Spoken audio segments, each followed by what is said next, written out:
guys can learn from. And the key thing behind that is that you're still going through the phase where most of the people in Sikhi are in Sikhi because they're part of the traditional families. You know? Whereas with us, the significant majority, up to about 60-70% of the people that are in Sikhi are because they want to be in Sikhi. And it's because we reached out to them and they've all made conscious decisions in their lives. And on the events of the country, so most of their people, their parents, or everyone in their families are not in Sikhi. So even if you look at all the people that come from Europe here, so myself, Bhai kept his gears, Raj kept his gears, just going from Holland kept his gears. You know, we're all people that we class as first generation. Does that make sense? And we feel that a lot of the people, a lot of your best persons that are going to lead your Sangha for the next 40-50 years, they've not come to the Godwari. They're not come to the camps yet. They're still wandering. And basically they're waiting to basically be discovered. But a key part of that, right, that's the key part of that is the uddam that you guys do yourselves. Because sometimes we feel that what we have in UK is that we have a lot of external issues. And the biggest external issue we have is Muslims. So in our local share, in our local city, we have 3,000 Sikhs and we have 75,000 Muslims. And they're basically, many of them have that kind of ISIS ideology. And then they're totally targeting non-Sikhs. To give you an idea of how bad it is, you know the size of Mission? Yeah? Don't go sit at the back because then I have to talk about it. I prefer if you guys come sit at the front, then it's more chilled out. No. So you've got a town the size of Mission, yeah? And we have a town similar to that called Rotherham. Just in Rotherham, over a 10-year period, Muslim Pakistani gangs groomed, in other words, turned girls into prostitution and drugs. 1,400 girls. Just in a town the size of Mission.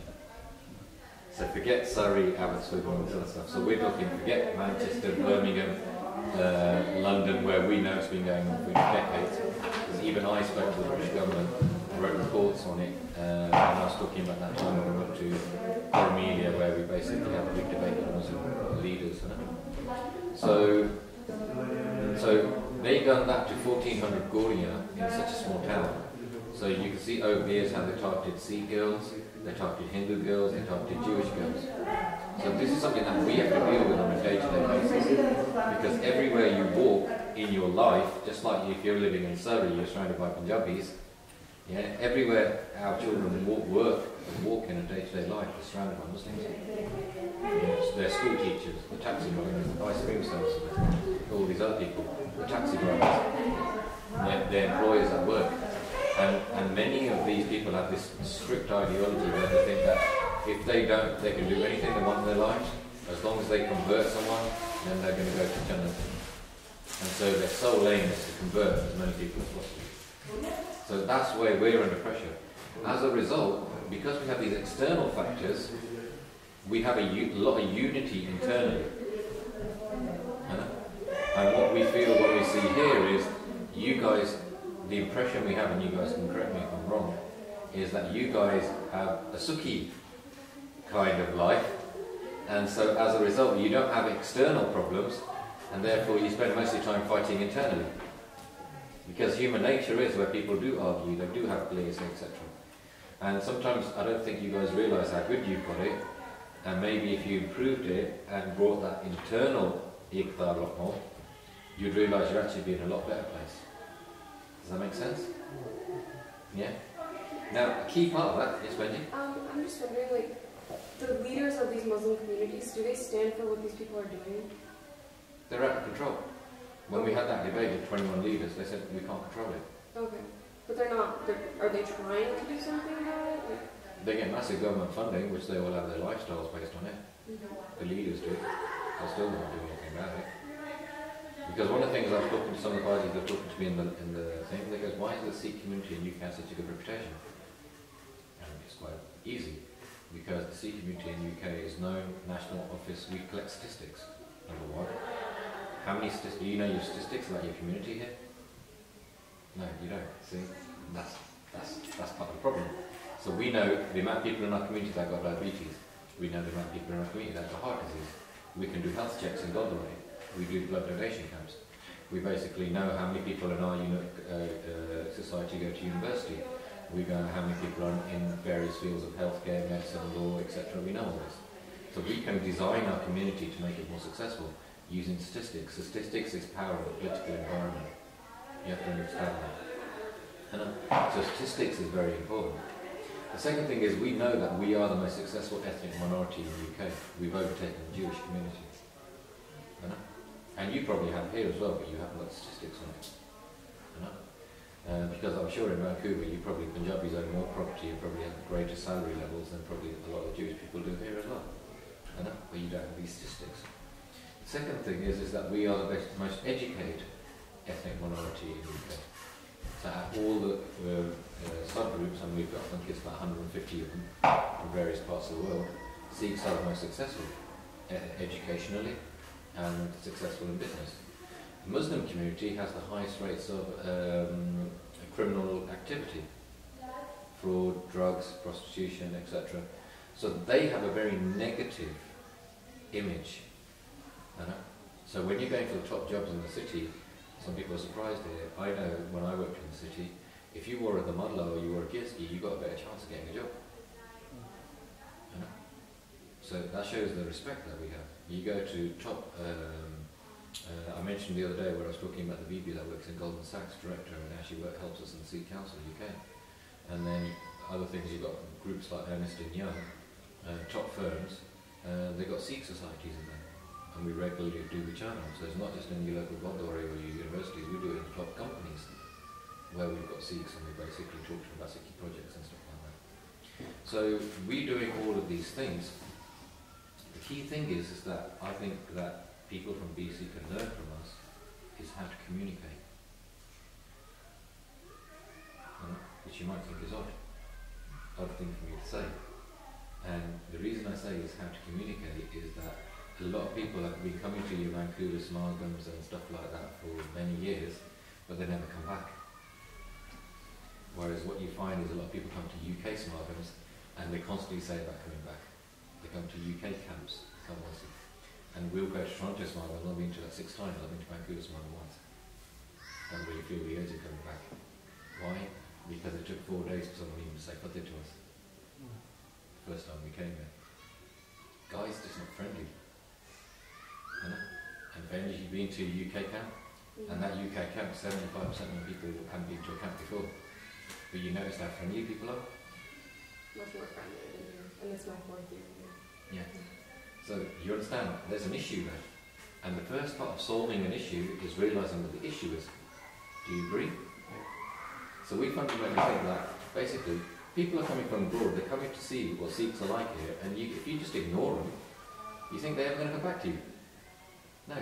But you've got to realise you've got massive talent coming here, which you could utilise as a community. But you never utilise them. So for example, they've now booked me in lectures, but this is my 3rd trip to Vancouver. And I said to them on the first trip, if you want me to, and that was 5 years ago, I can talk in your local Gurdwara. I did it in Toronto, I was only there for 4 days, and I was in Bixie Gurdwara, and then the other Gurdwara. By the end of it, I think there was 1,200 people that heard my lectures in a matter of 4 days, and they put me on all the TV channels. And it shows the people in Toronto were on the ball. 5 years ago, it was on the last day, just I was catching like, oh, you sung good luck with the Honda, I thought I would lecture book on Nancy. I think, okay, that's fine now, isn't it? I'm just about to leave. Do you understand? We would have been talking about these things 5 years ago, and you probably would have started implementing them by now. Yeah. So one of the things is learning to communicate, because why is it? I'll give you an example of how things have changed in the UK, because you are just where we were probably 5-10 years ago. Would you agree? Because he's from Reading, he knows what it's like in the UK. You know, we were very cliquey, where people only talk in their certain little cliques and that's it. And basically, people were very much divided in just the money and stuff. So I remember about almost about 7 or 8 years ago, the 1984 march. I don't know, have you ever seen pictures of the UK one? Yeah? You get 45,000 Sikhs walk through London in June in every March. I mean every June in the 1984 march. Now, about 7 or 8 years ago, there was only about 1,000 people turning up. And in the Times of India newspapers and magazines and stuff, they were saying, oh, the Khalsa movement, everything's dead in the UK. It's elders here, and then basically that's it, it's all dead. And a few of the elders, they sat down with people like myself, Manveer, and said, they're not interested anymore and stuff, you know? And then what we did was basically, I wrote a lecture series, which were 4 lectures. And Kudrati, that was the same time the Sikh channel got set up. So at that time, on the 6th June, they had back-to-back my lectures on the 6th June. You know? And it was a lecture, first lecture was what happened in 1978, and the Shidi Bhai Fauja Singh and Tera Singh's. The second lecture was what happened between the end of Maharaja Jagjit Singh's Raj to 1984, what Sikhs went through. You know? The third lecture was what happened in Delhi in 1984. And the fourth lecture was basically what happened between 1984 and 1992, the killing fields of Punjab. You know? And at the end of that, a lot of people who had dubdas about what's happening, what was 1984 and all that thing was all about, a lot of their things got cleared up. Because it went on TV, everybody in Europe watched it, and then after that multiple people did it, and it was on YouTube and people were still watching it. And then so many people started calling me to the local Gurdwara saying, Bhaji, lecture karna, and I said, no, I'm not going to do this lecture in any Khalistani Gurdwara. Because they already have that viewpoint. What's the point of me doing that? I said, well, I'm only going to do it in Congress Gurdwara. And within about, I think in a period of 2 years, I did that lecture in about 100 Gurdwara, who were basically all against the whole Jarus and movement and everything else. But after that, all of them started bringing coaches to 1984 March. Because it was all about communication. And this is the one thing I realised in life, is that no one has a set viewpoint. Everyone just needs access to knowledge. And people are siani enough if you give them that knowledge to make their own correct decisions. So the key thing we can do, the biggest seva we can do, is give people access to knowledge, access to Sikhi. That's why I believe that no one is a munna, no one is a munni. These kind of words are not even the Sikhi words. Okay? Because I even got told off once by a Gyani, by an elderly Afghani Sikh in Southall, where when I mentioned it once in my lecture, they said, I used to be a munna, and afterwards they said, what? You were never a munna, that's what Pandits are. Because you were a Gyani, and now you've become a Gyani, which means you were a Gyani, which means without Gyan, then the Guru came into your life and now he's given you Gyan. And I thought, oh, that's really beautiful words. And he goes, exactly. He goes, Gursikhi words are beautiful. Munna's got a beautiful word. You see how it's the exchange of knowledge. I believe, and I've seen that through the things that we've done in Europe and even Australia and UK, the more you speak to people that don't come to the Gurdwara, the more they want to come to the Gurdwara. The biggest problem I think you guys are still doing, which we did a long time ago, was that you only talk to yourselves. You only talk to people that already come to the Gurdwara, or basically already from their traditional families, and that's it. And if you look at all the people that are prominent in UK, whether it's myself, Manveer, Jagraj from Basics of Sikhi, Bulajit from Basics of Sikhi, Mandeep Kaur, Vijay Singh, all of us, we all used to not have guests. Because when you're first generation like us and you've made a choice to come into Sikhi, you're more passionate about Sikhi. And we will go and talk to people because we don't see the people that don't have gears, the people that go to the pubs and clubs are like any different to us because they were having the same lifestyle we had before. But the thing is, they're going to be your most passionate Sikhs. So the quicker you can start engaging them, talking to them, the better your society is going. So in my local share of Bradford, when we originally moved there in '98, there was only 3 Amritadis. But because we started talking and doing camps and started talking on Gurdwara stages, there's now 150 families, Amritari families there. Plus we've got another 200 families that basically have not quit their gears, but they want all their kids and all their kids wear gear scheme. and do keep. Because what they've realised is they listen to what Sikhi says so much, they think, I'm not strong enough to do it, I don't want to give up meat, I don't want to give up drinking myself, but I want my kids to stay in Sikhi. So that's enough for us, because we're not here to convert people, we're just here to share what Sikhi is. And I think the quicker you guys realise that you should be sharing Sikhi with the masses, yeah, the more people are going to flood into Sikhi, the more people are going to be around here, the more better your smagams are going to be, the more better your life's going to be, the more better where your kids are going to grow up. Because one thing is noticeable here, is when I spoke to Gauri, the first Gauri I ever spoke to when I came to Vancouver, he said to me, and it was a Chinese guy and a Gauri, two of them, it was in the Chamber of Commerce and Business in Richmond. And he said to him, why don't you set your business up in Surrey? I goes, I'm open to setting up my business wherever I want to, wherever I think. But I goes, what is your impression of Surrey? Just to see what they think. And he goes, I think they're a health and safety problem. Yeah. So what is that saying about Punjabis? What is that saying about Sikhs? Because they look at you and think these guys do gangs, they do drugs, they basically do that. It's not a very good image, is it? It's the complete opposite to what image we have in UK, where people will say that who is a health and safety issue is Muslims. They never say that about the Sikhs, do they? So how is that helping you with your job prospects? How is that helping you with your basically trying to progress? It's creating barriers, isn't it? It's about your community image.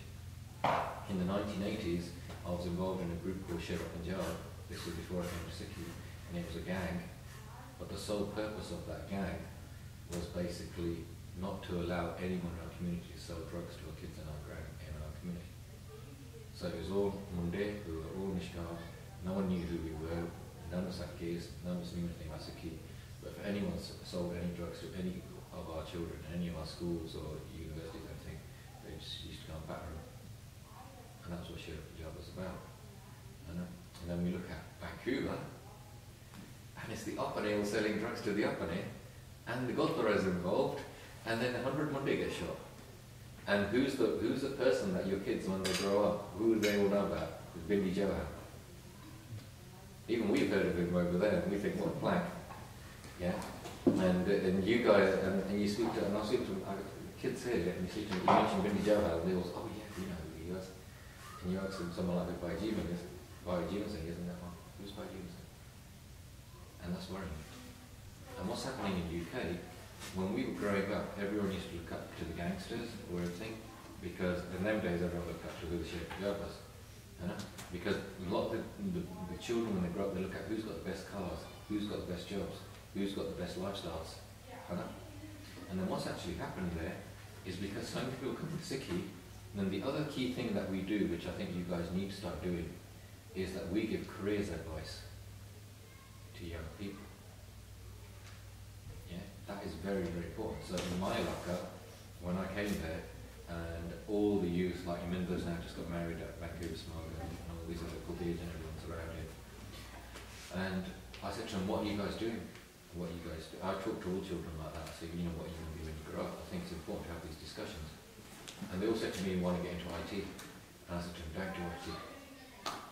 Don't do computers, don't do that. Because I said to them then, and this is going back about 10, 15 years, I said to them, all the jobs are going to be outsourced to India. You guys don't have any jobs. And I said to him, get into healthcare, because I'm in healthcare. I go, it's recession proof.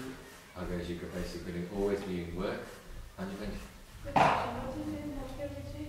I run a care home for people with Alzheimer's and dementia, and we specialise in end-of-life cancer care. So it's very high-end kind of care, obesity care, motor neuron disease, etc. That's the kind of things that we do. I have 81 staff that work for me, and it's excellent rate care in North of England. Just curiosity, from some perspective of Canadian, where not only everything is covered under our healthcare here, but something like that be covered by the UK healthcare system? Basically, if people can afford it in UK, then they come in privately. If they can't afford it, then the government pays for it. But everyone has access to healthcare. So going back to the point is that we give people careers advice. So now you look at Gurdej is a dentist. You look at Navdej, he's a doctor. His wife's a doctor. And so when people look at our laka and young kids are growing up, they look at who's got the best cars? It's the Amritaris. Who's got the best lifestyles? It's the Amritaris. Who's respected in the community? It's the Amritaris. Who do the kids want to grow up and be like? It's the Amritaris. You understand? Is that we've totally changed the image. No one looks at the gangsters in our area. There are no gangsters in the area anymore. Because what happened, all of our generation that was basically leading Shir Punjab, myself, Sukhdev, Raj, we all covered. And that was a major thing. Imagine if Bindi Joe had become it. But that's what happened in the UK. The people that rang the gangs, they all become it. Why? Because people like Bhai Singh from Southall, when I was at the train station, and he knew that who I was, and I was in martial arts and stuff like that, and he knew that there was a lot of youth in me, he came up to me and he just hugged me. And he says, "Putra tu sada putra." And I was like, "Hey, who's this Amritari with a big damala and a huge beard?" He has a huge beard. And I said, "Who's this guy?" He just comes and hugs me. And I don't expect that because I hardly ever go to a Gurdwara before that. I never used to basically, never came across Amritaris much. And then the next thing he said, he started speaking English, and that was even a big culture shock for me. I was like, "Oh my God, it's an Amritari, he speaks English." And then every time I came to the train station, he used to say, "Well, do you know who these things are? These things are, and you guys just need to go to the Gurdwara more, maybe you should go to..." And he was actually, it was him and a friend of mine, he said to him, "Let's go to Khalsa." And I thought, why are we going to go to Khalsa? Oh, that was alright, he goes, "I play football there." I was alright, then I played football for a week. And that was our thing. We came to Khalsa just to play football and meet other people. And we came to Khalsa, and one interesting thing happened to me at Khalsa was that basically everyone was really friendly, which I didn't expect as a person who had no cares there. And everyone was basically talking to me. And the other thing was that in '92, that's when Bhai Sukhdev Singh was shaheed. And so what happened in one of the days like today is there was a lecture. Dr. Ghulam Singh, who in them days, he's now a prominent presenter on TV channels, huh? In them days he always wore Bana with a big mullah. And he was lectured, and in the middle of the lecture, he just burst out in tears. And I was like, these things, man, they're crying, I was expecting Singh's all big, brave and everything, what's going on? And then suddenly everybody in the room started crying. I thought, what's going on? And it was a bit of a shock to me. And then Dr. Ghulam Singh said, "We just received news that Bhai Sukhdev Singh has been shaheed." And it was like total shock, silence in the whole room. And I thought, "Oh, who's Sukhdev Singh? I've heard of this person, innit?" And then at night time they said, basically, tonight we're going to do a ransway for his atma. And so in the middle of the camp they had a ransway, and I said to Tamara sitting next to me, he's a really friendly guy. I said, "What's the ransway?" And he goes, "We do kirtan all night." I goes, "Okay." I goes, "Can I sit through it?" And he goes, "Yeah, don't worry about it." But he said to me, gave some really good advice. He goes, "Just sit right behind the kirtan music, close your eyes." And I said, "Just sing." I was like, "Okay." And so I went there as a woman and basically sat right behind the kirtan music, started doing my Guru Simran, singing whatever I could understand. And then next thing I knew, it was 6 o'clock in the morning, and I was like, boosted. That was wild. I didn't expect time to go that fast. And that was my first experience of a ransway. I got addicted to keeping since then. But you see how we had access. There's access for us. And if you look at, you've got the same thing here. You've got a nice atmosphere in your camp. But if you look at the people that come here that haven't got kids, they're all inspired, aren't they? Because that Bibi, she spends ages been talking to me in Veer every single day. I speak to some of the other people that come in, they don't have kids. They were loving the atmosphere. So you guys have got the ingredients here. The difference is, as Manji will probably tell you, as she's been to the UK one, we've got 400 people in the camp. And most of them have never been to Gurdwara before, or never been to a camp before, or anything else like that. So that atmosphere is going en masse to people. And what happens every year, especially after Khalsa camp, you'll have so many people afterwards who come into Sikhi. We don't rush them into Sikhi, because the key thing I say to them is that basically don't take Amrit, because we have far too many Amritaris already. What we don't need is more Amritaris, we need better quality Amritaris. So if you're going to be a better quality Amritari, then take Amrit. If you're not, then prepare until you are ready to become a better quality Amritari. Does that make sense? Yeah? So, I think the big thing that would really make Vancouver a really fantastic place is if you actually showed more PR to people that were non-Amritadis, definitely showed more PR to people that are Amritadis. Just chill out a bit. I know you guys are chilled out, but you chilled out in a slightly wrong way. You chilled out in a way that's a bit lazy. And I want you to chill out in a way that you bring your barriers down a bit. And just talk to people. And what you find is that everyone's a beautiful soul. And this is the key thing. Most of the people that you have stereotypes about, oh, this person smokes, this person drinks, this person does this does that, they're going to become your best Amritadis. They're going to become your best Gursikhs. I'll give you an example. In our Laka, in Slough, at that time, there's a Munda called Jagjit, a very big tough lad. He's a friend of my brother's, and we all knew he was a drug dealer. Everyone knew he was tough as nails, and basically, but all the other Munda would basically shun him. But every time I met him, I said to him, Jagjit, one day you're going to become a Singh. And this was when I was a Munda, I was saying that to him. I said, you're going to become a Singh one day, otherwise you're going to leave all this behind. And he said, no, that's not for me, I'm not just becoming a Gyani, and this and that kind of thing. And then he got to a stage in his life where he basically was not only dealing drugs, but he was basically selling, he started using them as well, like most people do, they go into that cycle. And it got so bad that he stole a TV from his dad, broke into his own house, stole a TV from his dad got him arrested. And that night he had no one to bail him out, he had no one to ring, so he rang me. And then we went and bailed him out. And we said to him, what are you doing? And he was sitting in the back of our car and he was crying his eyes out, saying, look, my life's all messed up and everything. And then we said to him, let's just go to God, we'll do it last week. We got plans for 6 together, we did it last week that much, clean him up a bit, and just bring him into good sangat. And you look at a few years later now, he's a policeman, he's basically involved in Khalsa, he basically gets involved in a number of our youth organisations, and he's a top Pachara. And that's the thing, what was the difference is that everybody shut the door to him, and we left the door open to him. That any time you could just come and have a chat with us. Anytime you can just ring us. We didn't judge him. And I think the more you can do that as a group, the more people, because everyone will make mistakes in their lives, and you guys will make mistakes in your lives as well. It's only when you make the mistakes in your lives, the people that are around you, if they forgive you, or they work with you, you will appreciate that. Because everyone goes through growing pains. Because many of the people I see here, I class you as second generation.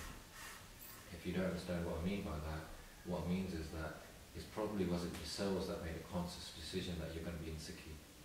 It's probably more your parents made that decision for you. Is that correct? Or unless some of you kept gears or you're the stars yourself, if you have, then you're first generation. First generation, I feel, are always more committed to their Sikhi because they made their own conscious decisions. Second generation are not bad people. They're my children, everyone goes second generation. But they sometimes go through growing pains because the way they wear the bana, the people around them expect them to be perfect Gursikhs all the time, but often they're just kids growing up. And you have to help them through things. And the more you can help your fellow brothers and sisters through things, the better it will make them. So I'm going to give you a slightly extreme example. There was a Munda in our Laka, and in the middle of his night, his dad caught him watching porn on his mobile phone. Dad, strict Amritari, gives him a beating.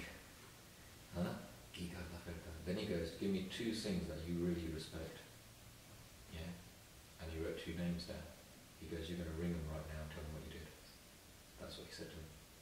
So the Munda had to ring me, and he had to ring Bhai, to us 2 in the Lanka. And he rang me in the middle of the night, and he's telling me like all this going on. He said, my dad's giving me a beating unless I tell you what I've done. And I said, put your dad on. And I'll go down to this place. It's the middle of the night, I'm really tired. I need to get from to the lesson. I goes, but I'll do this, I'll come and see you guys on Sunday. And the other thing, he came and see us, but said, okay, we'll come and see you guys. Sat down with the lad. Because just a young lad is just growing up. So we said to him, this is the way you're going to get next time. This is what Gurbani says, that doesn't matter. You'll find in females 1,000,000 beautiful roots. If you keep looking at their root, when are you ever going to be satisfied? And it's vice versa. If you're young girls, you're going to find your males a million beautiful boobs. You know? If you're going to carry on like that, you're never going to be satisfied. You're just going to go from one partner to another partner to another partner. It's better just to find you some yogi and basically get you an undergo done, and eventually you just get on and you find some thought with what you are, you're comfortable. I mean, I'm just going over very briefly, maybe later on in the Q&A, we can talk about this, because it's an ongoing issue in all communities. Not just, the proliferation of internet is massively damaging a lot of young minds. You know? But the key thing is that that kid was just going through growing pains. You know? If you mishandle it, that person will probably end up leaving Sikhi and leaving everything. They think, that's it, I'm damaged for life. And you know, these people think, the key thing is there's two of us, me and Jagjit and the Singh, we just basically kept it to ourselves. And we said to him, look, if you have any problems like this, just come and have a chat with us. And we explained certain things to him. Now, 4 or 5 years later, he's married, and he's a model Gursikh. Do you understand how there's going to be times when you guys are going to have to be like the older brothers and sisters to other people in your community, if instead you go there and you start doing in that juggling, you end up destroying people's lives. Because you only have one reputation. Do you understand? Instead, it's better to basically work with people and say, actually, you know, I'm just going to help you, and everything that you tell us is always sculpted. It always just stays with us. And the amount of things, because I've worked in counselling, I work in healthcare, the amount of things people tell me, and over time, if I stored it all in my mind, I'd have gone crazy. So I've learned that skill where you listen, and then you discard, or you delete. Because I'm not interested in carrying people's baggage, I've got enough of my own baggage. Yes, ma'am. Can you share a little bit of that skill, how you learned it to delete that? I work in healthcare too, myself, and sometimes, you know, whatever I hear, it's really hard to go home and delete that. You know, it drags, sometimes it drags me down, or sometimes, you know, especially when I see Gursikhs, you know, kids wearing bana or even Gursikhs doing and some things against Sikhi, then it really drags me down that, oh, really what's going on in our community. So I don't have that delete button. Basically, there's some things you can't ignore. There's some things you can't ignore. For example, we're very big on domestic violence. I believe that domestic violence is totally unacceptable in our community. And they're too much into just hiding it. And the reality is they don't look at what is the source of the domestic violence. You know? So there's certain things you can't delete. But there's other things which is just emotional stress. Now in my job, I have 60 residents in my care home. You know? And most of them are end-of-life care. You know? And the average stay that they'll have in our care home is about 3 or 4 years, where we take them through that process. You know? But some people have been very strong, mentally strong, they've been there 11 years. Some people might only last 6 weeks. I mean, you just don't know. It depends case to case. But every 2 weeks, I probably meet someone who passes away. So I deal with death on a regular basis. That's part of my job. You know? And but these are people that I've got to know, because I'm not one of them CEOs that never goes on the floor. I'm on the floor every day. So I'm basically, I know every family, I know every resident, talk to them, you know, virtually once every 1 or 2 days a week. You know? And so you see these people passing away, and there's so much issues, and there's more issues in Gora communities than ours, massively bigger. You know? And the key thing is that this is where your Bhai and your Simran comes in. Because how many of you, when I do my talk, I might, if I get time, I'll bring this in. I believe there's 2 tests of your spirituality. The first test that you can do a self-test, these are self-tests, huh? The first self-test is, can you get to a stage where your conscience stops talking to you? Does that make sense? Yeah? Because you can never do chalaki with a card book, huh?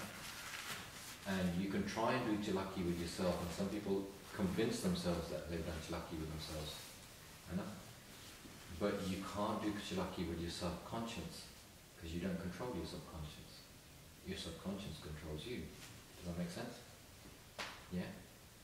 So, your conscience only speaks to you when you do bad things. So, let's say you've done some ninda chugli with someone. Hana? You know at that time you've done it wrong, but your ego won't admit to you that that's a mega outcome kita. So you won't go and apologize to that person. Hana? Does that make sense? But because you're under to feel karne mega outcome kita, what is that? That's your subconscious talking to you. Isn't it? So can you get to a stage where your subconscious stops talking to you? If you get to that stage, then you're getting to a stage where you're limiting the amount of bad karmas that you're bringing on your jivan. Because then you know from then on you've only done good karmas, you're not doing bad karmas. Because your soul always knows when you've done bad karmas. Does that make sense? The second test is your dreams. Yeah? Because for me, someone who works in mental health, if you dream, I see that as a sign of not good mental health, which might shock you because majority of people dream. And yeah, I thought that raised a few questions, it always does. Because suddenly you think, oh, that means I must be mentally unwell. But reality is that I see that as a sign of poor mental health. And I'll explain why. It's basically, you know, like you've got baggage, you know, you have your own baggage, and when you work in healthcare and you listen to people, you carry other people's baggage. If you're at night time, you can't control your conscience. And there's a lot of people that the biggest illness on this earth is not cancer or AIDS, it's stress. I know Ramani refers to stress a lot. And that's why I say chinta raho, chinta kya kare, you know, constantly Gurvani is talking about this stuff. So what happens when you dream? Often it is things that you're dealing with on a day-to-day basis. It might be the things you watch on TV, it might be other things, but often it's a scatter. And when you get up, you can't often remember what you dreamed about. Do you agree? Yeah? And often when you do part, you get the same emotions. You're reading Jagjit said, you're trying to be name and your mind's going all over the place. That's why I said, Mera man teka la nahi hai. Do you agree? Now, why is that a sign of? To me, that's a sign of you've got too much clutter in your mind. And Guru Gobind Singh's Bani says, take the broom of wisdom and wipe away the clutter in your mind. So that shows me that basically, mind is full of ideas and karams and scenes that you've seen and everything else, and you don't know what to do with it. And so it's bad enough that your body is tired and your brain's working all day long, but even at night time when it should be resting and being just like your organs, your stomach and everything else will go to sleep and they will rest, your mind is not resting. And the more stressful your life becomes, the more problematic you'll get in your mind, and it will lead to dementia coming earlier in your lives. Okay? I don't want to impress you, but that's the reality. That's what I'm meant to do. Now, the more Bani you read, I believe that when you read Bani, but often what that is them karmas are coming forward in your mind, and just like bubbles, they will then pop. And then often that thing will never come back into your mind again. It will disappear. Yeah? And that's that karam thought with Gurbani. That's why I always say to people, if you're man negative, don't stop reading Gurbani, read more Gurbani. Because eventually you will get to a stage where you stop collecting bad karmas because you've got to a stage where your behavior is such that you no longer collect bad karmas. But the other side is that you get to a stage where you stop dreaming. And that is a very good place to be.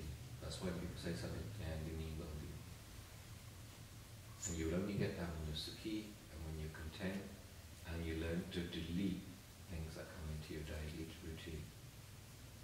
Okay? The way you learn to delete things is you realize after a while is that I can't carry people's baggage, so I'm going to stop trying. Because if you don't do that, then you work in healthcare. If you're a doctor, like me, I did counselling when I was Because like in my university years, I took Umrah, and because a lot of the youth respected me in PBR, and whenever they had problems going on in their lives, they used to come to me for advice. And then I realised actually they come into me with quite serious things, and they expect me to give them answers. My answers often go and read Gurbani, but maybe I should go and get some professional help myself to see and give them proper advice. So I went on a counselling course, and when I went on a counselling course, the first thing they taught me was basically just listen, because that's all sometimes people need, is just someone who listens to them, and then after that delete. And that's the important skill I learned over that 6 weeks. It's only a 6 week course, but it's a very important skill I learned, is just delete afterwards. Because otherwise you carry people's lives with, and I'm going to talk a bit about that in my lecture. Okay, we've gone off on a complete tangent about what we were talking about, but has that been helpful? I mean, if you want to talk more about dreams at the end of my lecture, we can talk about dreams, because I talk about things in a totally different way, but I talk them in a way as someone who's grown up in the West and who looks at Sikhi as very practical, because I think a lot of people turn Sikhi into Sakhiya and Maryadas and stuff like that, but it's not practical into their day-to-day lives. And so for me, if Sikhi is not practical, it's just Galla. And for me, I don't think Guru Sahib ever made us want to just do Galla and talk about philosophies. He wanted people to have practical ways of life. So we have to talk about Sikhi in a way that it deals with the problems that you have in Western lifestyle. And that's what you find out. I talk a lot about in my lectures about how to deal with the Western lifestyle. So your dreams like that, you'll get to a stage where you stop dreaming. And a lot of Guru Sikhs I know that have got good jivans. When we talk to each other about private things, we will talk and we realise that actually we haven't dreamed in 3-4 years. And then it's easier to get about Amratoila, it's easier to concentrate on Amratoila and stuff like that. And then eventually you start dreaming about Kirtan. You start dreaming about things. A lot of my lectures actually came to me in Amratoila in dreams. It's basically just thought processes that Maharaj blessed us with. And that is a much healthier place to be, rather than watching too much nonsense TV. There's like this one BB, she said to me once, a really good BB, she said to me, I don't know why, but I dream a lot about people dying. And she goes, is there something wrong with me? And I said to her, what kind of TV programs do you watch?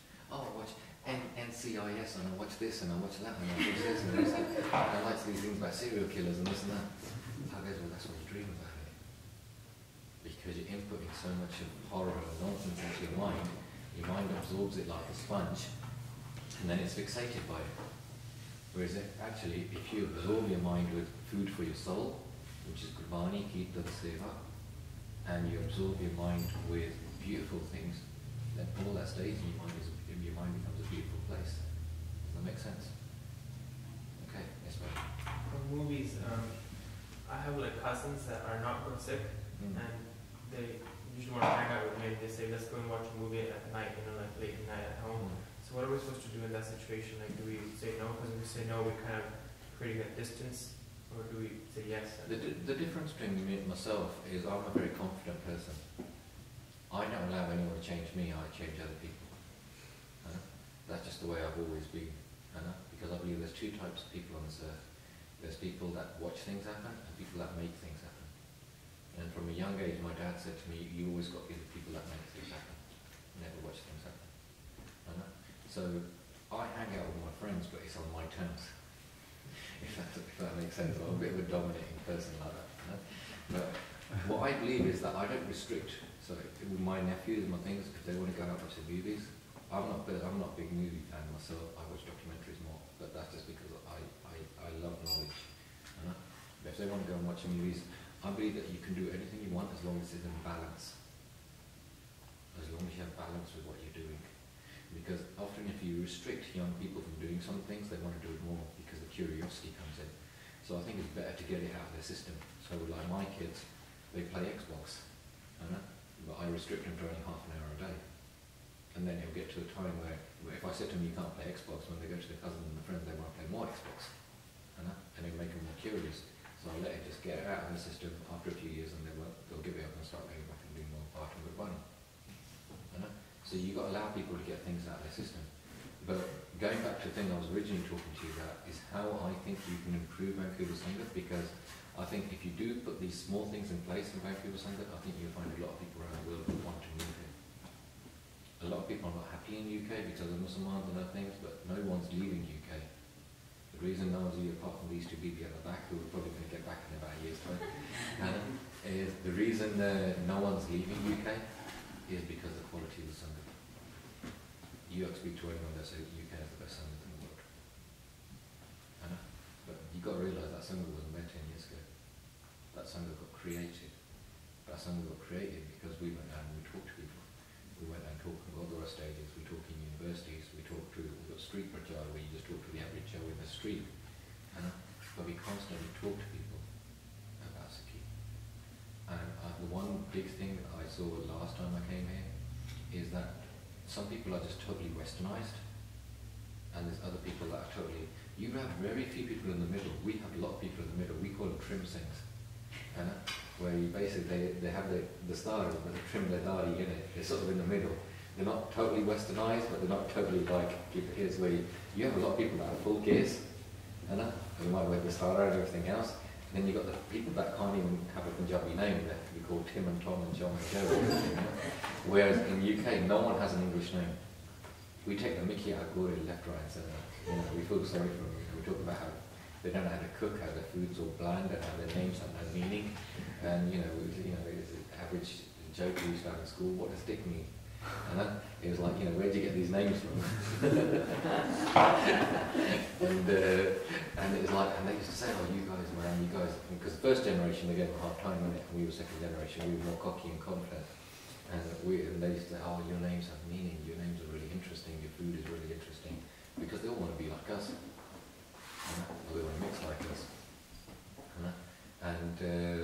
So the thing is that the more you can speak to the average person, a lot of the people that are really westernized, they've got a lot of issues in their lives.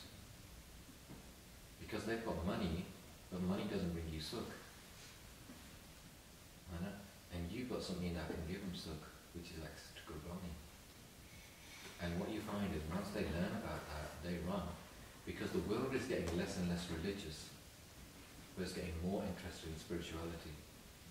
And the beauty of Sikhi and Buddhism, the two religions, is they're not dogmatic religions. They're not religions that's based on false stories and stuff like that. They're religions that are based on practical skills that make your life a better place. So that's why a lot of people in the Western world are coming towards Buddhism, or yoga, or alternative medicines, and all this other stuff. But if you add Sikhi to the mix, a lot of people love Sikhi. And that's why you see, we once in our university, we just put signs up. We never advertised it was Sikh Society or anything. We just put signs up and say, stress from your exams, want stress relief, come to this room at this time. And what happened was loads of people turned up, Chinese, Gori, Muslims, everyone turned up.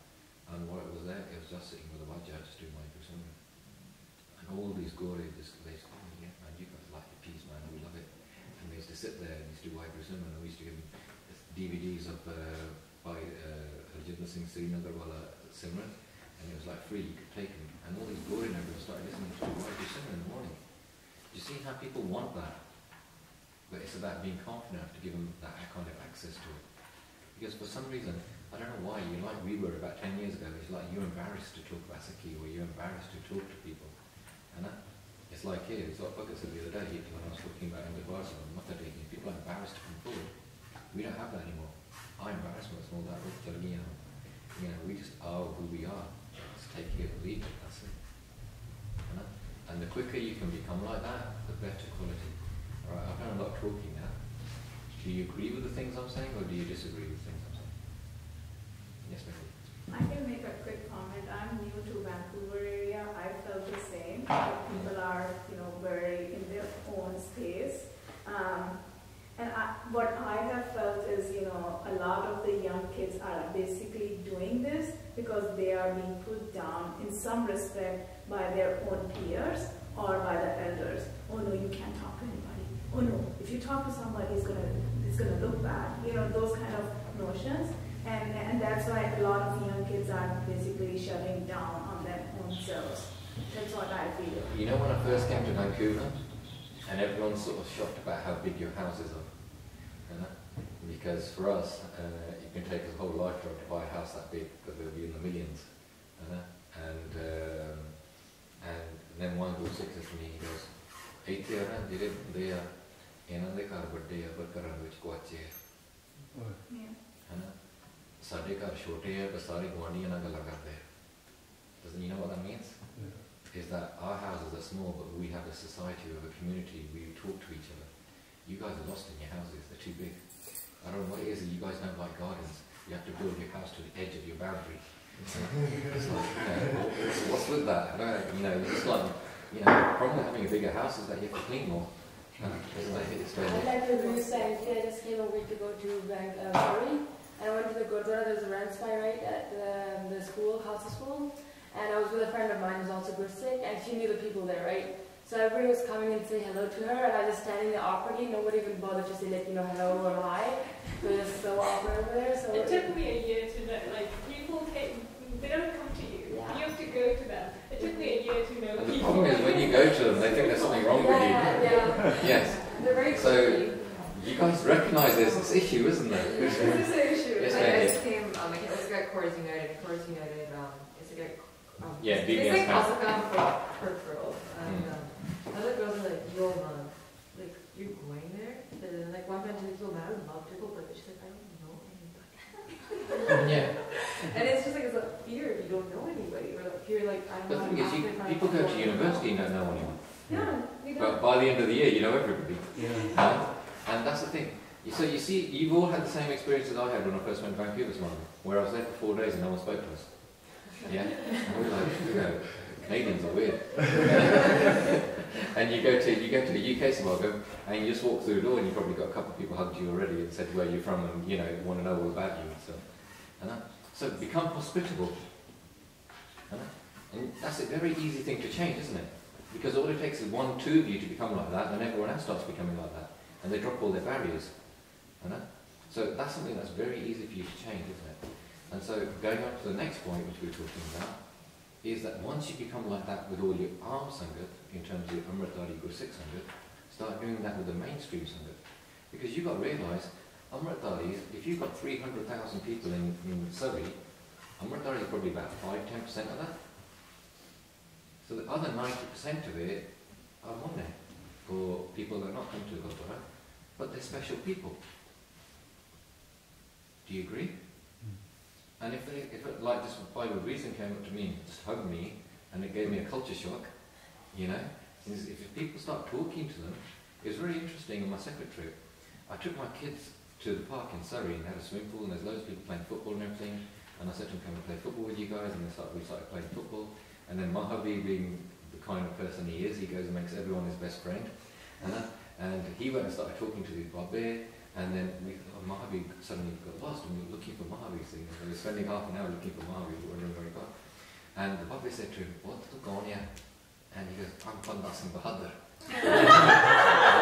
Because he's just seen the videos, and when the Manavi and Mahavi, when we said to them, "What are you going to be when they grow up?" And they goes, "We're going to be Pandit Singh Bahadur, we're going to fight Talu Singh." They got that thing about them, and so we said to the Babbe, "Have you seen this little child?" And he goes, "Yeah, what the Pandit Singh Bahadur." And all these Babbe, they're like, "Tusi Amritdhari hain, tusi sab na galna karte hain." It's really nice. Like, you go to a cabin to volunteer, and you don't see, this would be, so you only see, over people volunteering, not I don't know why they don't volunteer. So this would be, she comes up to me, she's like, "Oh, this start with me," and she started talking to me in Punjabi, and then she started crying, because nobody ever talked to her in Punjabi in that, place, ever since she was there. So not many people, they don't approach, other people, especially Amritdharis. I don't know why they couldn't do it. So, if all the people from Khalsa camp go back and start becoming approachable, what that has, it creates a ripple effect. Because you know where it started from us? What was happening in the UK in the 80s, was the Muslims were fighting us, and we were Munne, and basically we were outnumbered by massively. Because I gave you statistics of just like Bradford, you've got 3,000 Sikhs and you've got 75,000 Muslims. So we were totally outnumbered.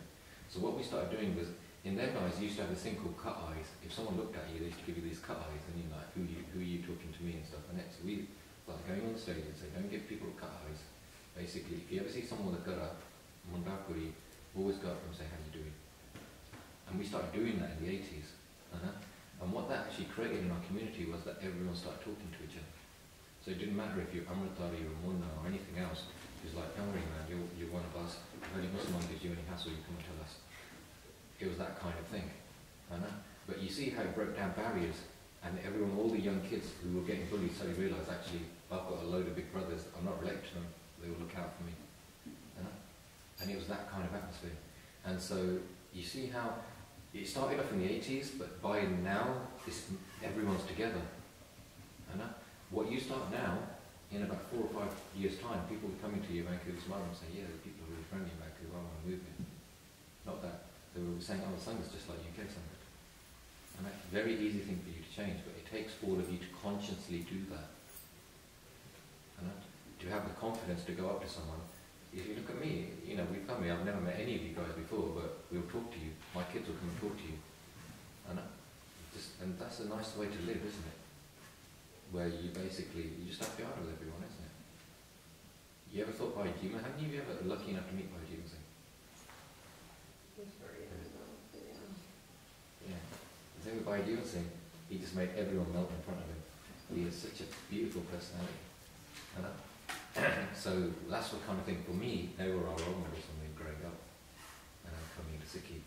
So these are things that you can practically apply. Is there other things that you think you could learn from us, or we can learn from you? You need to learn from you. You have a lot to learn from you. I don't think it's the case you have a lot to learn from me. I think you need to learn to exchange ideas. And you learn from ideas. People come and go, ideas remain permanent. So you need to learn how to exchange ideas and not be confrontational if someone has a different idea to you.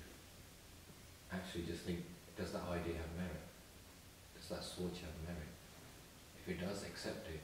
Don't be stuck in boxes. One thing about me is that no one can ever put me in a box.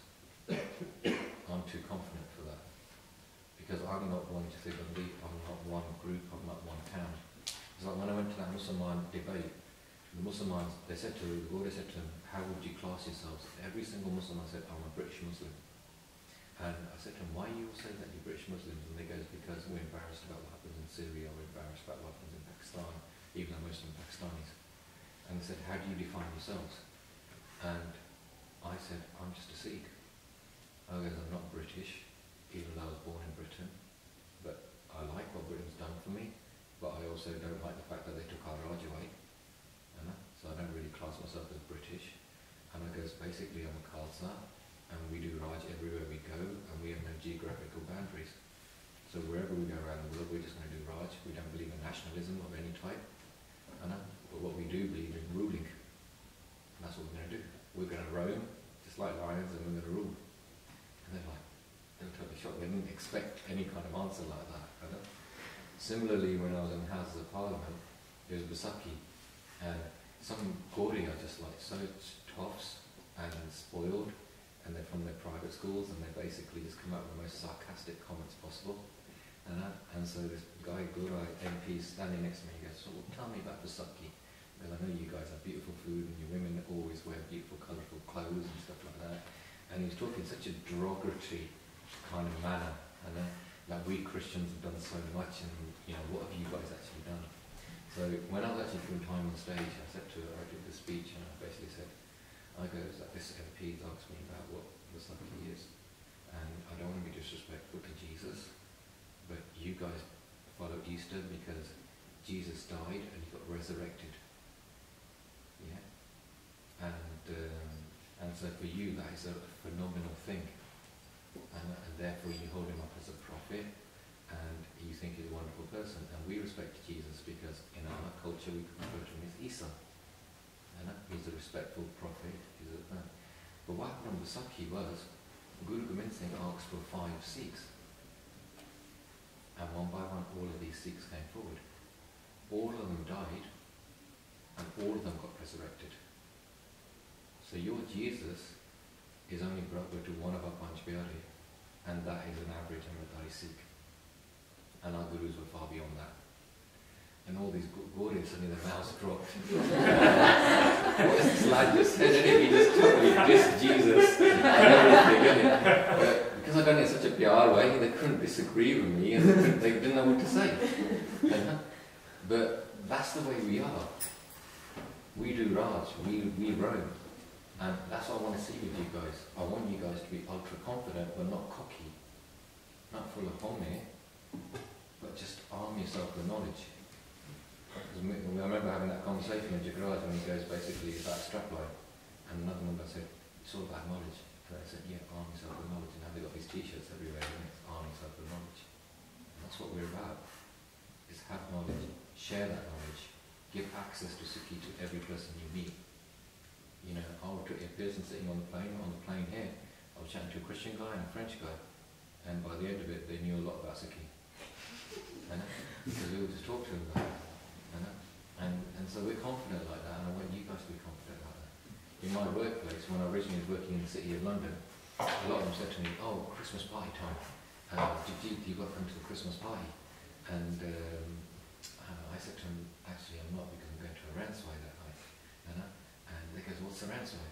And I goes, well, people sit there for 12 hours sitting on the floor and they sing hymns, and it's really blissful.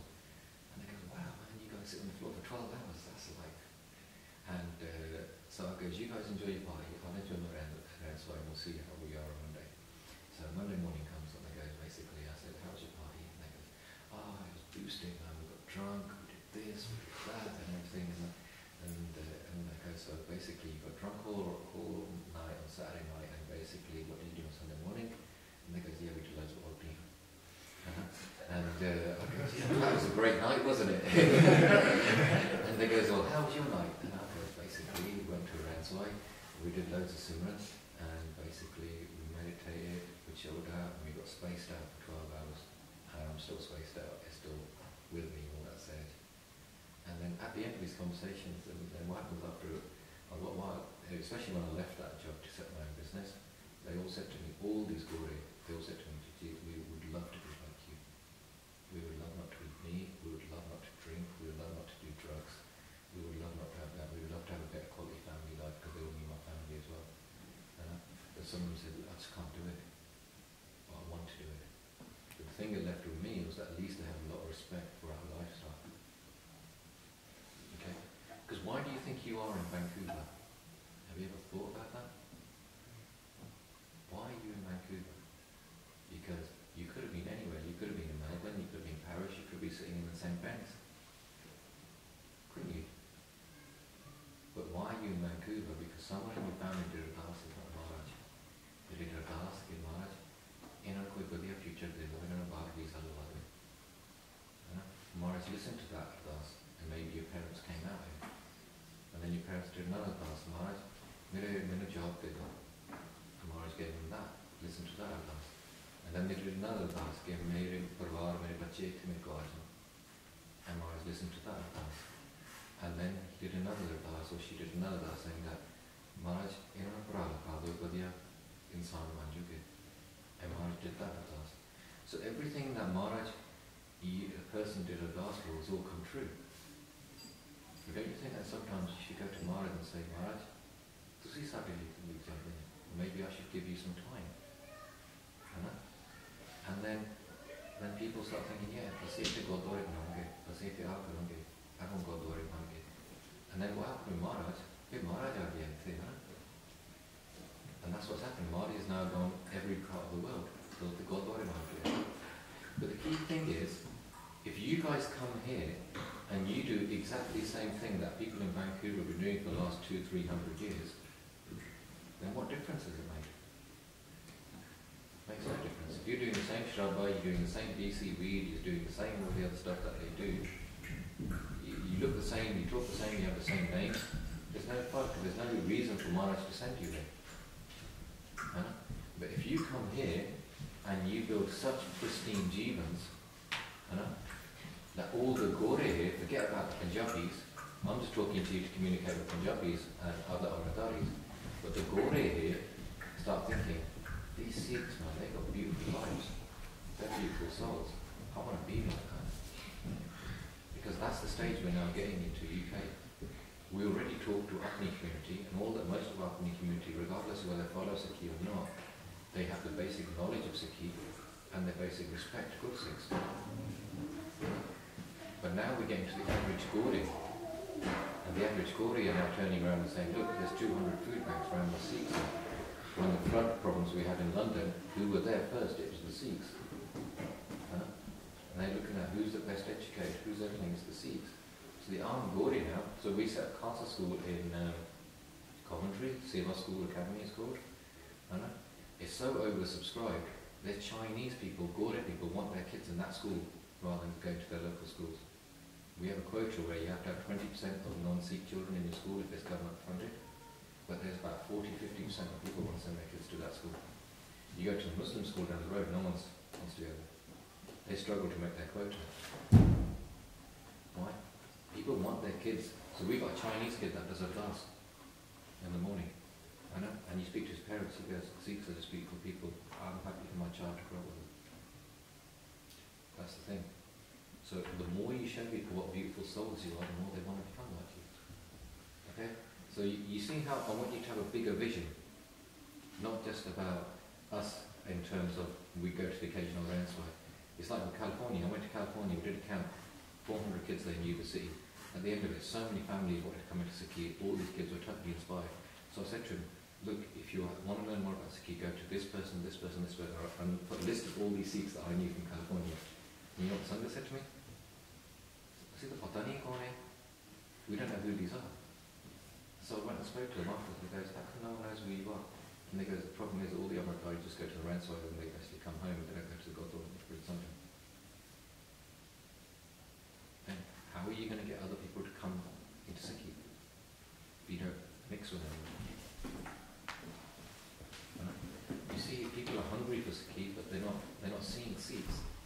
Or the Sikhs they're seeing are the ones like the Santababbe that totally rip them off, or the dodgy Gyanis and all that other stuff. But they're so desperate for some kind of Sikhi that it's better you following them than following you. You see how that void exists there? So, you know, like we do Q&A, like last night we did Q&A there. On Sangha TV, every Sunday we have 2 hours where everybody in Europe can have an open question, ask us anything they want. It's been going on for 3 years. On that panel is people like Dr. Virk, who's Gyani Gurunda Singh, who's been a big loss to us. I repeat that. That's why we're going to get him back. And then obviously people like me, Manveer, etc., other people. And every week, anyone, and a lot of the questions are people from Europe, a lot of the people are people that are not into Sikhi, nothing like that. But they just have so many questions they want to ask. The problem is here, they don't know who to ask, do they?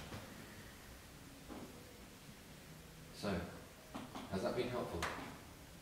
Has that made you think about going away and actually seeing what you can do? Yeah, because you're always going to get setbacks, you're always going to get the cocky teenagers, you're always going to get that kind of stuff. But after a while, you're going to find some really beautiful people. And so just like in our town, we just got 3,000 people. But in our town, we went from 3 Amritaris to 150 Amritari families in a number of years because we interacted with them. In the same way where you should be in Vancouver, where you've got 300,000 people. Because that's what the first thing Gyani Gurunda Singh said to me when we first came. He said to him, if you, Manveer, and a few of you just moved here, it would be fantastic. Because that's what he misses, isn't it? You know that, isn't it? He misses the fact that we all knew what we were doing there.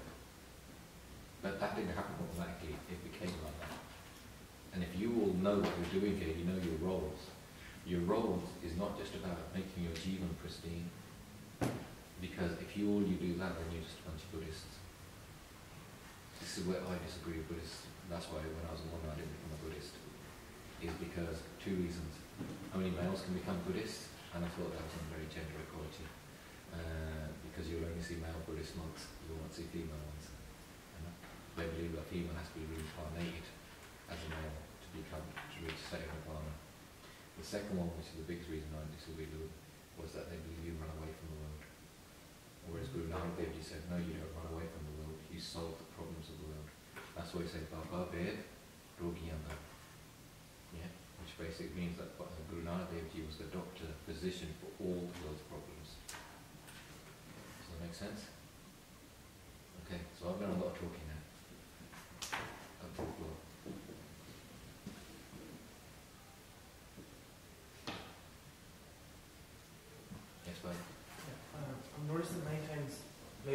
eventually we tend to start judging like other people that are not in Sikh ceremonial people. I was in one before I managed to get back. I was turning Sikh before when I was one. I remember like some people, they who were Sardars, they would be like, why are you doing your hair? They're like in a like forceful way and just kind of like showing, like looking down at me. But then I found some other Sangha that just talked about love, and then automatically I became a Sikh, and now I'm a Shakti Maharaji Skirpa. So I think mentally we tend to judge people and not like do prajata. I think I agree with that. The other thing is that emotional talk has never affected me. So many times I've gone to Gurdwara and said, "Oh, Guru Gobind Singh ne apne putter ware, fir tusi kahte nahi Amrit Shakti sare." I was like, how does that relate to that? And it's like, it's like emotional talk, isn't it? That's Amrit Shakti Sakhi are, Amrit Shakti Sant Babe are, Amrit Shakti. And we're like, when I do my talks, because you'll see when I do my talks are very different to what you get. But what you're going to find is that once people start seeing how we do these talks, then a lot of people start doing these kind of talks, because essentially we talk to people in a language that they understand, and in a way they understand, and with an intellect that they understand. And that's what you said, that when people talk about love of Sikhi, that has more impact on you than emotional talk. It's like with the whole 84 thing. The thing with my talks, they're all fact-based, they're not emotional. And I say to them first, I'm not interested in making you a Khalistani or a Congressy. I'm just telling you, these are the facts, and they're not my facts, because all my talks based on what the Times newspaper said in London, what the Washington Post said, and what the other things said. So they're all neutral things, and at the end of it, you make your own judgment. Because I believe that people are intelligent enough themselves that you don't need to give them opinion, you just give them evidence, and they formulate their own opinions. Does that make sense? Whereas a lot of the Punjabi Katha cards are just like emotional talk, and it's like Bindu talk. It's like, "Tusi aitha kaate nahi karte, tusi aitha kaate nahi karte." It's not like, why are you not doing that? And I think that when I was speaking on Joy TV just before I came here, and I said, this is a big issue for you here, because your audience in your Gurdwaras are not people from the Bends, because they're now living in the shares, and they're educated and everything. So why are you taking a Bindu Granthi who's never lived in a share, you're giving him the most prominent role in your Gurdwara, which is speaking to the Sangha, and you're expecting him to understand your problems and your issues and how good money relates to your lives? It's totally unfair on that person. The better thing is, like Benji done that lecture just now, but at least you could relate to what people growing up here does. So my question to Benji is going to be when I meet her, is why didn't you just do this in camps? Why didn't you start doing it in Gurdwara? The thing with me was that the lectures I wanted to hear as a person growing up, going to the occasional Gurdwara as a munna, basically no one did them. So rather than waiting for someone to write them, or waiting for someone to appear, if you can't find inspiration in things around you, then the best thing is to become an inspiration yourself. So we've done this with a lot of people in the West, where basically people like me and we say, if you want to learn how to speak, we will teach you how to speak on stages. We will even give you, I've got over 100 lectures on my laptop on every subject I could think of. And we will give you them, put them on a key, it's about 9 gigs worth. We can give them, you just go take them, you manipulate yourselves, and you start your own lectures. Start talking to people, start workshop groups, start things like that. At least you're now talking to people, you're engaging with people. I've learned more from doing talks because it's allowed me to meet so many wonderful souls around the world. Whereas a lot of people stick to their local town, they do their local teaching program, and for the next 20, 30 years they're just sitting there in the same Sangha. Whereas I've seen Sangha all the way around the world. So it's opened my horizons massively to what different types of Sikhi is and how people live Sikhi. For example, we think that we're rich and we're content. And I'm just giving you a personal example. We think we're rich and we're content. I met a Singh in Delhi who drives a rickshaw, and he's more content and happier than you are. Sometimes people that the richest person on this earth is not the person that has the most things, it's the person that has the least needs. Does that make sense? And you're going to learn this a lot in life as you grow up, about when you get more and more stressful things. So what I would like is that you guys go back to your hometowns and you guys start doing workshops, you start doing talks. When Guru Nanak's good for this, just say to the State Secretary, can I do a talk in English and Punjabi? What a lot of people, they easily start doing talks in English, it's the Punjabi bit they struggle with. Because when you talk on a Gurdwara stage, you need to have certain phraseology, which is just a nice way of talking, and there's few 5-6 phrases which we will just teach you, and like at the end of your talk say, Buljuk Markanna, it's a nice way of finishing up. It's basically, I don't want to upset anyone. What I often say when I start my talk on a Gurdwara stage is by Sasanji, ਅਸੀਂ England ਦੇ ਜੰਪਲ ਨੌਜਵਾਨ ਆ ਕਈ ਵਾਰੀ ਸਾਡੀ ਪੰਜਾਬੀ ਨਹੀਂ ਵਧੀਆ ਨਹੀਂ ਹੈਗੀ ਜਿੰਨੀ ਹੋਣੀ ਚਾਹੀਦੀ ਆ but please forgive me for that, but I'm going to speak in English and I'm going to speak in Punjabi. What I found over time is that people often say is that ਇਹ ਸਿੰਘਾ ਇਹ ਨੌਜਵਾਨਾਂ ਨਾਲ ਗੱਲਾਂ ਕਰਨ ਲੱਗੇ What I often find is the elder Sangha, because they're speaking Punjabi, they relate more to some of the things that I talk about than the younger guys, because they have more life experience, and they'll say, when I do my talk about parenting, which I'm going to do at Ross Street at the Surrey Godway, if you guys, when you go back, if you can tell all your friends and everyone about these programs and attend them, then you will see the way we talk. And a lot of parents will basically say, if my parents were like that, would be a totally different person. So many times I've had people say to me that that lecture I heard it 6 months ago or something, and in that 6 months we've totally changed the way we live in our house. Because all we're doing is sharing good practice with people. Where is that good practice coming? Good practice comes from the Guru Granth Sahib. But your Granthi at the Gurdwara is not giving you that stuff, is he? They're giving you the same sakya, regurgitating it. So let me give you an example. Because we need to learn how to analyze things. How many times have you heard the sakhi of Guru Nanak Dev Ji as a little boy, and that snake comes up to him and gives him shan? Have you heard that sakhi? Yes. What have you heard that? What does that sakhi mean? So you heard the sakhi, but you don't know what it means. And this is what happens in the Gurdwara. They tell the sakhi, this sakhi itna sega, Guru Nanak Dev Ji itna sega, sare bolo Vaheguru, Sangha bolo Vaheguru, Vaheguru, Vaheguru. So, whereas people like me, I'll sit there and I think, what's that sakhi about? And then it comes to me, it's basically that the natural instinct of a sap, when it's up like that, means it's scared of a cobra, it's a king cobra.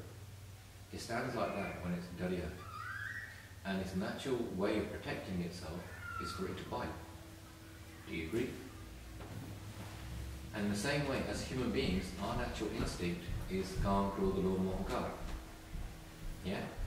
Lust, anger, greed, attachment, ego. But when the Guru comes to you, just like Guru Nanak Dev Ji came to a sap, it takes away your natural instinct, which was for that sap to bite, and gives you an unnatural instinct, which was for the sap to do seva, of shan. In the same way, when the Guru comes to your life as a human being, it takes away your natural instincts, which is Kam, Krodha, Lobha, Moha, Kara. The reason they're your natural instinct, because that's what most of the world is doing. And it gives you an unnatural instinct, which is Sat Santok Dhamma. Does that make sense?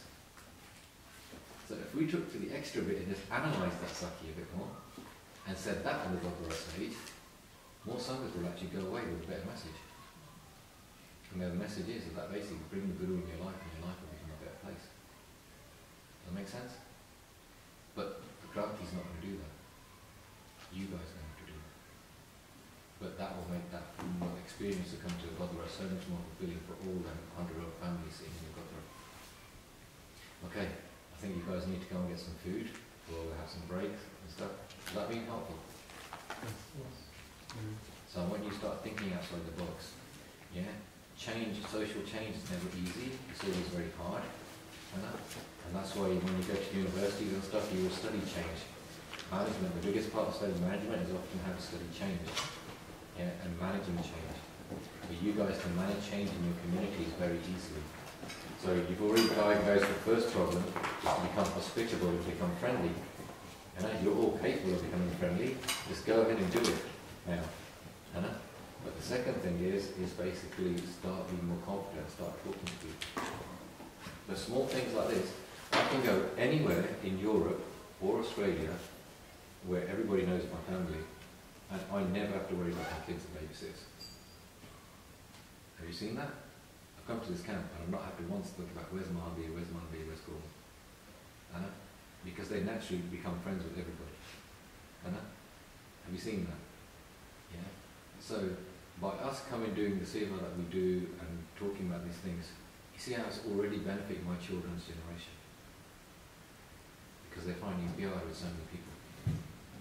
So the more seva you do, the more you put into the community, the more you will get back from the community. And the more better place it will be for your children.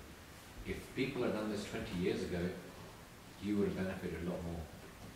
Sometimes I think if Balbir Singh or some of these things had met me early in my life, because they met me when I was 18 years of my life got wasted.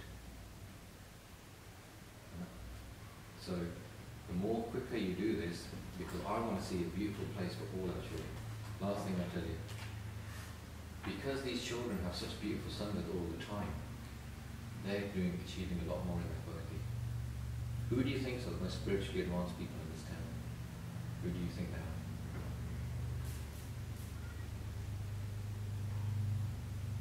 It's not a trick question.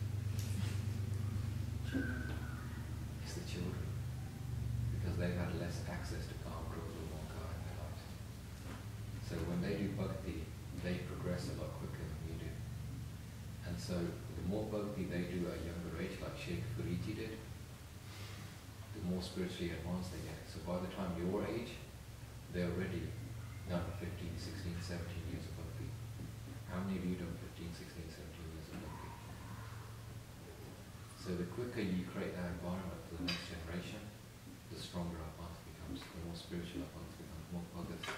Because I believe with the way social media is, if we had a Bhai Singh now, or if we had even like a Bhakti now, or we had any Bhai Gurdasji or Baba Deep Singh now, they would change the world. Yeah. So the more bhagats that we create in our community, the more powerful, the more strong the path is going to become.